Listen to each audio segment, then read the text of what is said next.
Ah, Ostania. Il est vrai que j'ai passé un agréable séjour là-bas. La beauté de Séville, au style londonien, ses habitants qui semblent vivre à une autre époque. J'y ai même croisé des espions, des assassins et même des enfants télépathes. Tu serais pas plutôt en train de nous présenter le synopsis de Spy X Family ?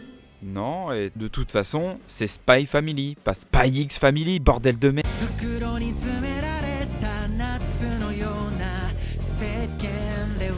Déjà, ce que j'ai bien aimé avec cette série, c'est que dès les 2 premiers épisodes, on nous introduit les 3 personnages principaux. L'histoire débute avec le meilleur agent secret du monde. Un espion, le meilleur.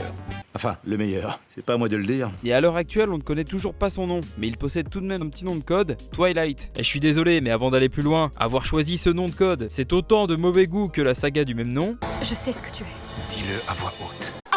N'importe quoi, ça se voit que t'as pas compris la série, Twilight, c'est trop bien. Si, j'ai bien compris que c'était une trilogie de films destinée aux ados qui ont des penchants zoophiles, vous êtes juste des malades mentaux. Exactement, ouais. T'es bien renseigné, toi. Donc ce fameux espion se voit attribuer une nouvelle mission, pour le moins originale, qui est de se rapprocher du chef du Parti Nation Unifié, Desmond.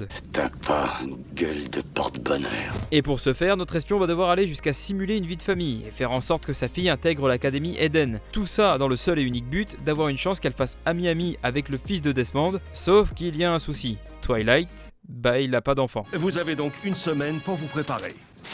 Et comment je fais un enfant en une semaine ? C'est compliqué. Plus sérieusement, la rentrée des classes c'est dans une semaine, et faire un enfant, normalement, ça prend un peu plus que 7 jours. Ouais, faut au moins 1 ou 2 mois, non ? Non, je ne crois pas, non. Par contre, ce qui est possible en moins de 7 jours, c'est de prendre un avion pour faire un voyage en Tunisie, dans un hôtel 4 étoiles avec piscine, restaurant, activités, bar à cocktail, bien en profiter et reprendre l'avion pour rentrer à la maison. Attends, t'es vraiment allé vérifier ? Ouais, mais non, mais c'était pour un pote. Donc le premier objectif que va se fixer notre espion, c'est d'adopter un enfant. Les conditions ici me semblent déplorables.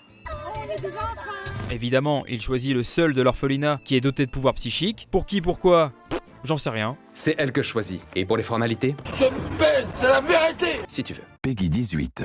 On a juste un vague flashback qui semble montrer que la gamine ait été le sujet d'une expérience de laboratoire, mais à part ça, on n'a pas plus d'informations. Par contre, là où tu vois que c'est bien une fiction, c'est la vitesse à laquelle il l'a adoptée. Pas de papier à signer, ni quoi que ce soit à remplir, il est juste venu la chercher comme il aurait pu aller à la boulangerie, acheter sa baguette de pain à la farine de tradition française cuite au feu de bois coûtant environ 1,20€. Et ouais, j'ai conscience que cette comparaison était beaucoup trop longue. Et comme je dis toujours, quand c'est long, c'est trop long. Bref, il récupère donc sa fille à la farine de tradition et part en direction de l'académie. Et là je me suis dit, yes, la mission va enfin réellement commencer. Mais une fois de plus, j'avais tort. Moi c'est Anya et j'ai toujours été sa fille. Tu veux pas fermer ta gueule ? Au final, pour être totalement accepté et pouvoir intégrer l'académie Eden, il faut que l'enfant vienne accompagné de ses 2 parents. Chose impossible vu qu'elle est adoptée. Mais rassurez-vous, Twilight reste tout de même le meilleur, il va forcément trouver un plan astucieux pour contourner tout ça, genre un truc ultra complexe et... Bah non, il va juste trouver une meuf.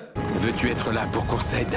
Ok, j'ai bien compris qu'il était prêt à tout pour la réussite de cette mission, mais à quel moment t'es capable d'adopter une fille et une femme en l'espace de 48 heures, sérieusement ? Oui, je le veux. Oh, je suis dans la merde. Je vous rappelle quand même que l'une est une enfant télépathe, l'autre une tueuse à gages professionnelle et lui un espion. Ajoutez à ça le fait qu'aucun ne veuille dévoiler son petit secret. Bonjour la famille de cinglés. La dame, elle veut me vendre. À se demander ce qui se passe par leur petite cervelle. Et tant qu'on en parle de cette drôle de famille, et après avoir maté la première partie de l'anime, j'aimerais vous poser une question. Pourquoi avoir choisi le titre Spy Family ? Non mais parce que sur les 3 membres de la famille on est d'accord, moi j'en compte qu'un espion. Ouais, c'est pas faux. Et en plus de ça, je trouve que seule Anya porte la série. Le manga se serait appelé Anya's Family, pour moi c'était exactement la même chose. Contrat, c'est sur moi. Eh ben c'est pas gagné. Là j'ai juste l'impression que la série tourne uniquement autour de ce personnage et que beaucoup de fans l'idolâtrent peut-être un peu trop. Je vous rappelle quand même qu'elle n'a que 6 ans, donc bon, si vous pouviez lâcher ce que vous avez dans la main droite, ce serait cool. Gros dégueulasse. Maintenant que je vous ai présenté la famille, les choses sérieuses vont pouvoir commencer. Non mais attends, mais t'as même pas donné leur nom. Si tu veux, pour une fois, je peux le faire à ta place. Ouais, vas-y, si tu veux. Ah, cool. Alors lui, c'est Lloyd Forger. Elle, c'est la petite Anya, mais je sais pas pourquoi elle a des petites cornes. Et elle, c'est Yor, mais elle me fait un peu peur des fois, surtout quand elle s'énerve. Il y aurait des ordures par ici. Le problème avec les femmes, c'est que dès que vous sortez de la cuisine...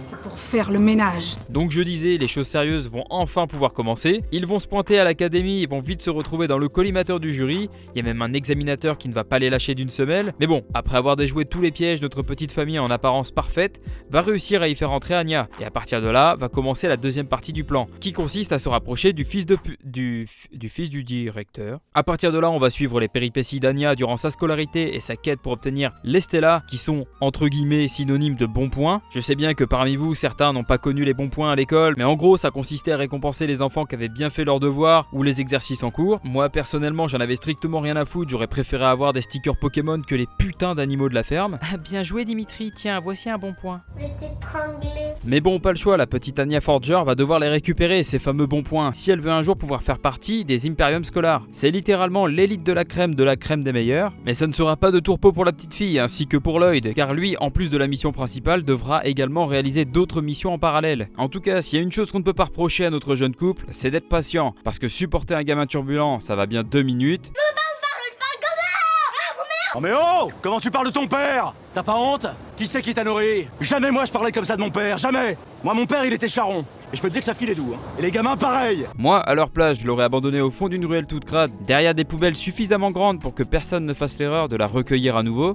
Premièrement, c'est interdit, et deuxièmement, c'est vachement détaillé quand même. Après quelques épisodes, on se rend compte que la petite famille recomposée est plutôt charismatique. Maman, ce petit garçon a un problème. Aidation-le. Je vous l'avais dit, c'est un gros lard. Mais quel enfant répugnant. Au final, on s'accroche très vite au personnage et finalement, je pense comprendre ce que ressentent les gens vis-à-vis de la série, sauf ceux qui idolâtrent Anya. Vous pouvez aller vous faire soigner réellement. Lâche-la! Les mains sur la tête!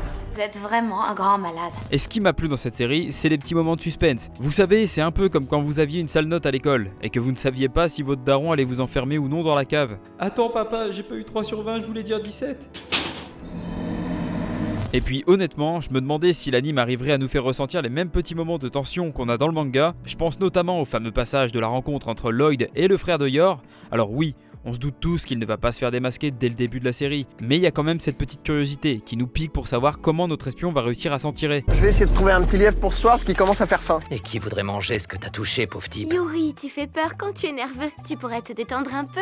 Mais je suis détendu, promis.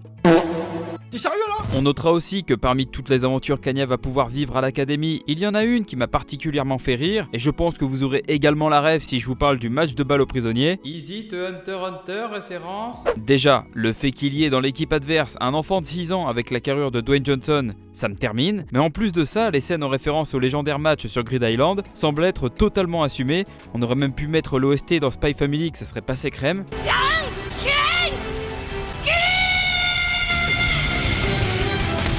J'avais également quelques petites appréhensions au niveau des quelques enjeux politiques qu'on peut retrouver au travers de toute la série. J'avais peur que ça casse le rythme de cette dernière, mais au final, le tout match plutôt bien. On a certains passages qui allient le suspense et la comédie. Montrez-moi que votre mariage, c'est pour de vrai! Tais-toi un peu, Yuri. Yor, t'es sûr de toi?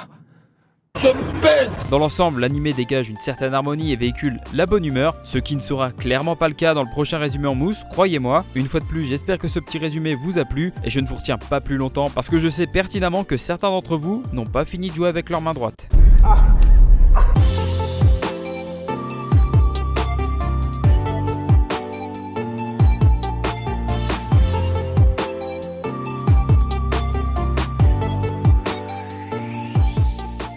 Putain, il est quoi? Un dessus? Un dessus? Si c'est trop, te force pas non plus.